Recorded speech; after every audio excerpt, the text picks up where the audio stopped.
The Olympiastadion, home to Bayern Munich from 1972 until 2005. It became a fortress where opponents seldom prospered.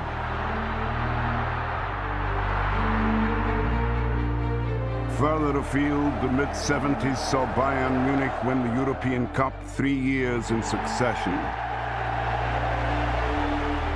This golden era for the club signaled the power shift in European football, and Bayern Munich were the pride of a nation.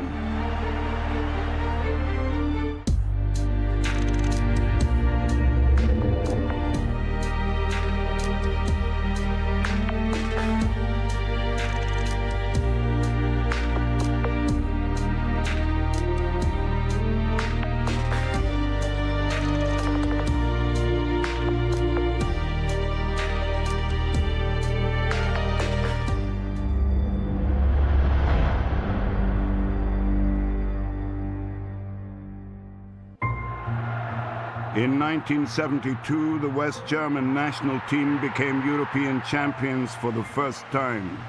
2 years later, as hosts, they won the World Cup in Munich, and the foundations for both triumphs were laid at one club, Bayern Munich.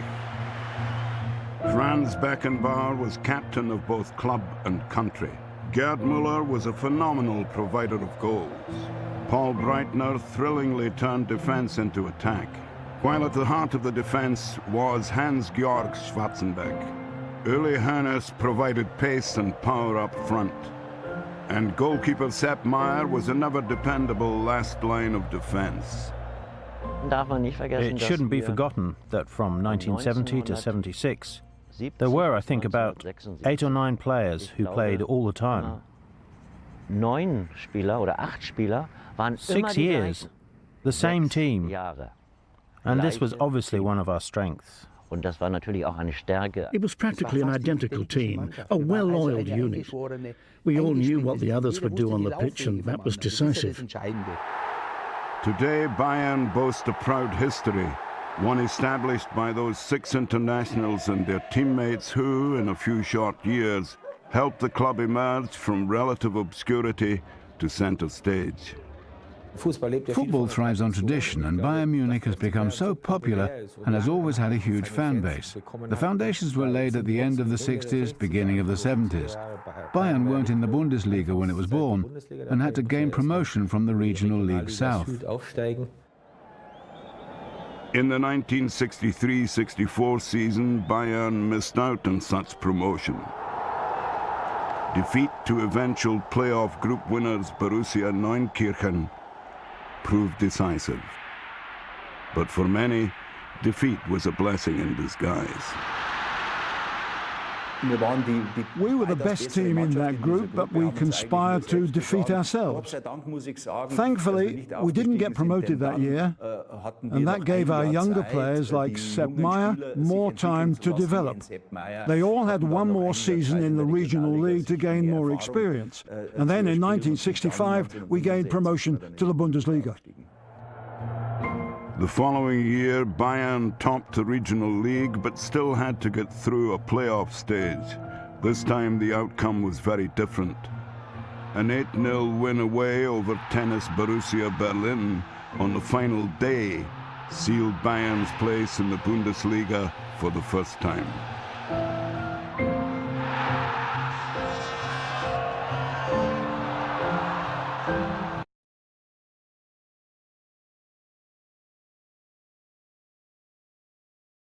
That triumphant season also witnessed the emergence of Gerd Müller and Franz Beckenbauer. They scored 33 and 16 goals respectively, and the seeds of future greatness had unmistakably been sown. Gerd Müller is the most important German footballer in history. No one else. Without him, I would not be sitting here today, and Bayern would not be where they are today. Pele was an exception, along with a couple of others. But Franz, the Kaiser as we called him, was really something special. Be it as a person, as a player, or as a teammate, he was simply an idol. And I doubt there will ever be a personality of the sport in Germany, even the world, who can compare to him. Beckenbauer significantly enhanced the role of the libero or sweeper, and Gerd Müller was frequently the beneficiary. You'll never find a nicer, more pleasant person than him, and in addition, he scored all the goals for us. Without Gerd Müller, we'd never have had the success that we enjoyed. No one got past Franz. He was fast, just so fast, so no one got anywhere near him. Bayern reached the final of the European Cup Winners' Cup in 1967, having won the West German Cup for the second time the previous season.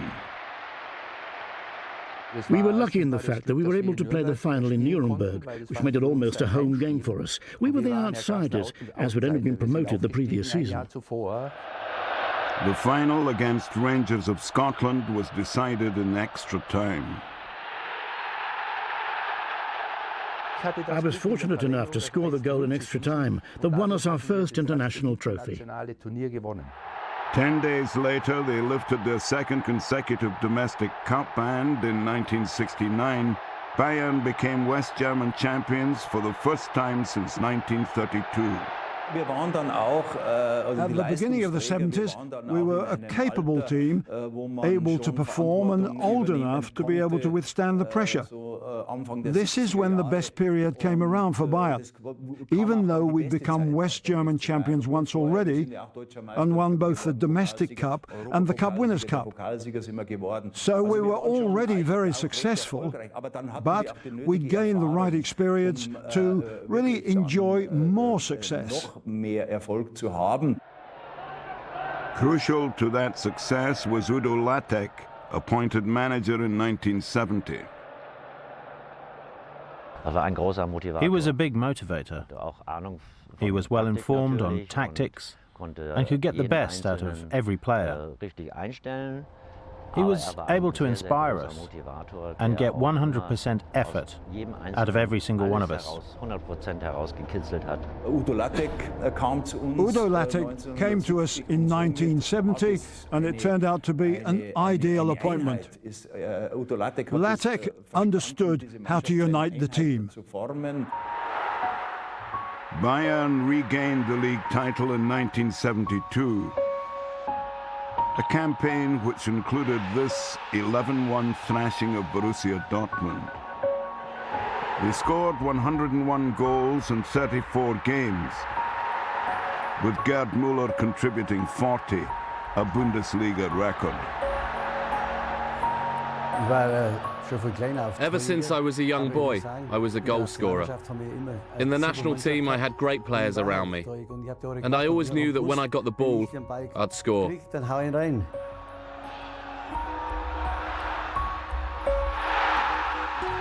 He had a nose for goal that's essential, and it's something that can't be taught. That was Gerd Müller. He could score with any part of his body. The most important player for Bayern Munich was Gerd Müller. He wasn't the best footballer, but there is nobody in the world who managed to score goals like he did. And there never will be someone who plays the way Müller did. Over 15 seasons, Müller scored 398 goals in 453 appearances and finished leading scorer in the Bundesliga on 7 occasions. But even he could not prevent European elimination in 1973 by Ajax, who went on to become continental champions for the 3rd time in a row. For the West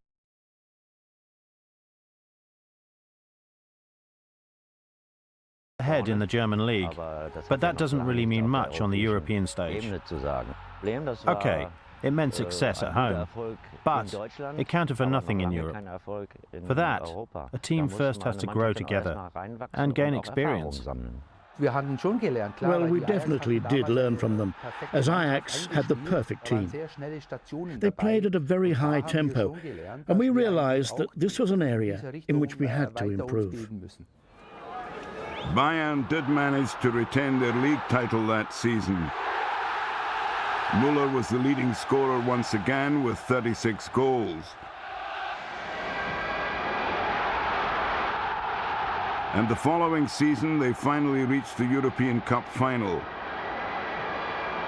This 3-0 home win over Hungary's Újpest Dózsa, clinching their place. Just 4 days before the final against Spaniards Atletico Madrid, Bayern completed a hat-trick of successive Bundesliga titles. But the champagne was put on ice. We didn't celebrate at all. Obviously, we immediately began to focus on the final of the European Cup. And we said, okay, we'll celebrate winning the Bundesliga title after the European Cup final. That match was played in the Belgian capital of Brussels, and it was Bayern's first appearance in a European Cup final.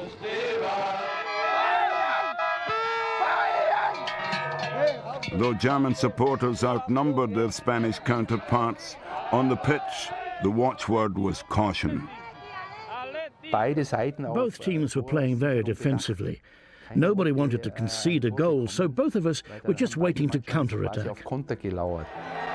The game finished goalless after 90 minutes and went into extra time. With just 6 minutes remaining, Atletico took the lead. Bayern's dream appeared to be over. I think that something developed, or something was even born that day, that still exists at FC Bayern, never giving up, and a winning mentality. Only a minute was left when Hans-Georg Schwarzenbeck tried his luck from distance. It was a massive weight off our shoulders, a huge relief. We felt we had another chance. That was such an important goal in the sense that it gave us a psychological advantage. 48 hours later, the replay took place at the same venue. The demands of a long season were taking their toll. We'd forced a replay, which nobody thought we would do, and that was the deciding factor. And I'll tell you, in the replay, we already knew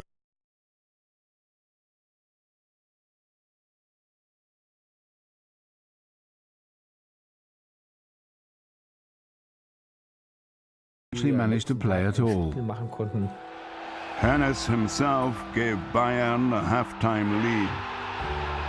whoever took the lead had won the game, because their opponents had to push up and leave gaps in defence.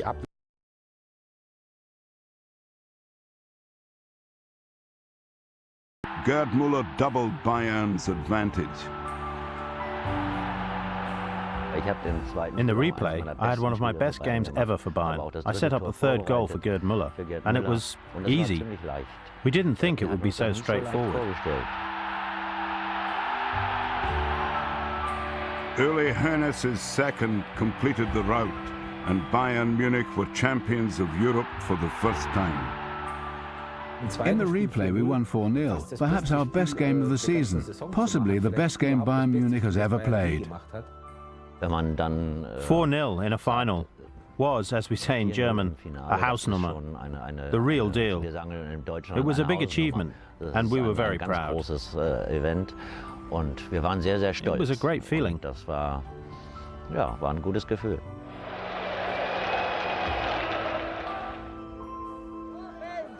Remarkably, the following day, Bayern had to play their final Bundesliga fixture of the season.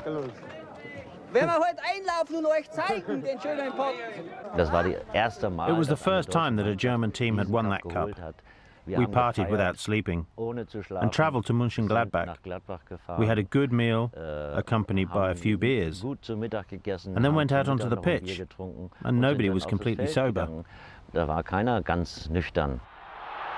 That much was clear. Borussia Mönchengladbach inflicted a 5-0 defeat on the newly crowned European champions. But it was a result quickly forgotten as Bayern celebrated their European Cup and Bundesliga double. It was a dream come true. It was wonderful. In Munich, there was a feeling of euphoria that you couldn't comprehend. The main square, Marienplatz, and all the streets around it were crammed, so it was an incredible occasion for us. Bayern's success was built upon a classic 4-4-2 formation.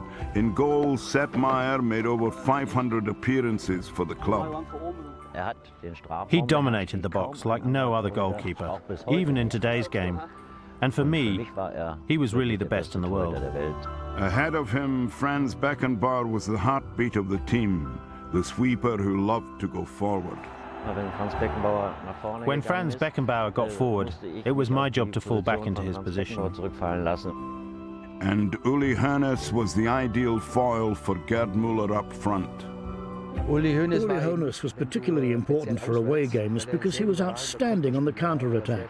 He was very quick and knew where the goal was. That summer, Hoeneß and 6 of his teammates helped West Germany to win the World Cup on home soil. Paul Breitner and Gerd Müller scored the goals that overcame the Netherlands in the final.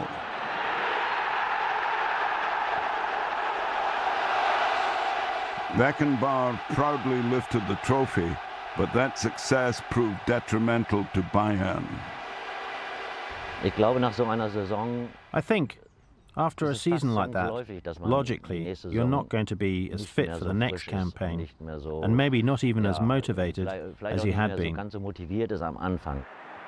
Their first match, a 6-0 defeat away to Kickers Offenbach, was a sign of things to come.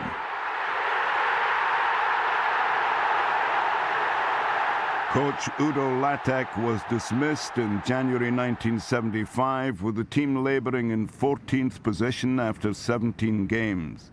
He was replaced by Detmar Kramer, who cut short his spell in charge of the United States national team. If Bayern aren't winning any titles, then usually the manager is the first one to be blamed. A team doesn't think too much about it. They accept the next manager and just carry on. We had no chance of winning the league title. So it was at the beginning of February that a group of us decided, after we lost my first 3 games in charge, that we would try our utmost to win the European Cup. And they were on course. Bayern stormed to the European Cup final once again. This 5-3 aggregate win over East Germany's Magdeburg, one of several impressive victories on the way. The final was held in Paris, and their opponents were Leeds United of England. We were full of confidence, especially in the European Cup, and we were quietly confident that we could possibly beat Leeds United. But Bayern lost their Swedish defender Björn Andersson early in the game. We were very unlucky, because Andersson was severely injured after 2 minutes and had to be subbed. It was a nasty tackle. Shortly afterwards, Beckenbauer appeared to bring down Leeds striker Alan Clark. Penalty claims were refused. They were an experienced team. The same had happened to us before. If the referee doesn't award it, you just carry on playing and it's not a penalty. The second half brought more controversy and more luck for the defending champions. Peter Lorimer thought he had put the English side ahead. Leeds United scored a goal, which the referee disallowed for offside.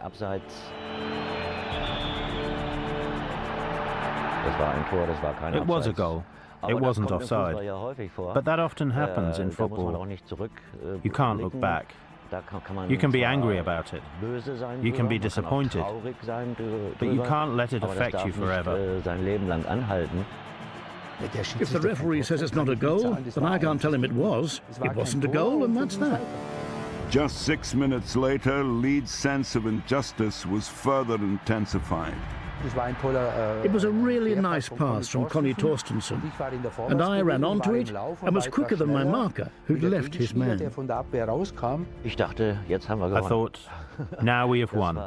If we were leading back in those days, it was rare that we would give away that lead easily. When we got the second goal, it felt bound to happen, and I was expecting it. Gerd Müller's goal made it 2-0, and Bayern Munich retained their title of European champions. At home, we were having trouble defeating an average Bundesliga team, going up that extra gear we needed. But on the international stage against the likes of Leeds United, we were a lot stronger. To win the European Cup 2 years in a row was a special achievement, and so we were delighted, ecstatic. You can't go out and party for a year and go around saying, I'm now a two-time European champion, or I'm a two-time Bundesliga winner. So there. No. You have to carry on. And I think that is why we were so successful.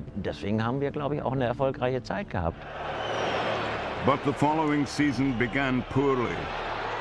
This 6-0 league defeat away to Eintracht Frankfurt was the kind of form that put them in 10th position after 17 games.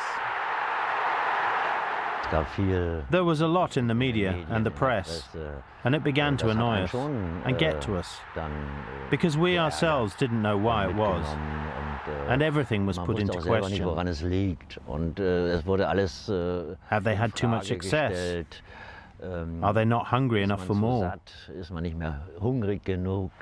However, Bayern reached the final of the European Cup for the 3rd consecutive season.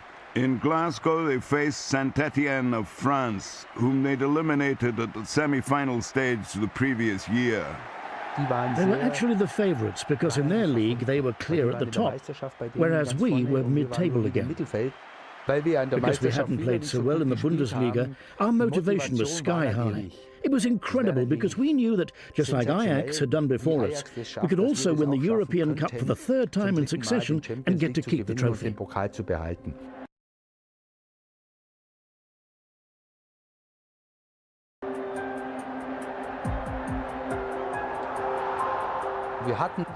We had a bit of luck because they hit the bar.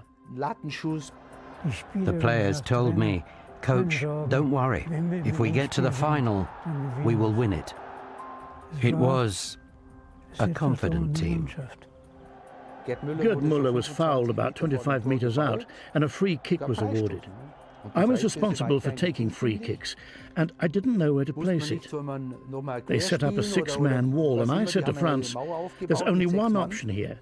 Knock it to me 1 or 2 metres to the side, because they'll charge out of the wall and block it. Otherwise, the defenders will close us down, and then there'll be no way of getting the ball through them. So he laid it across to me, and I banged it in.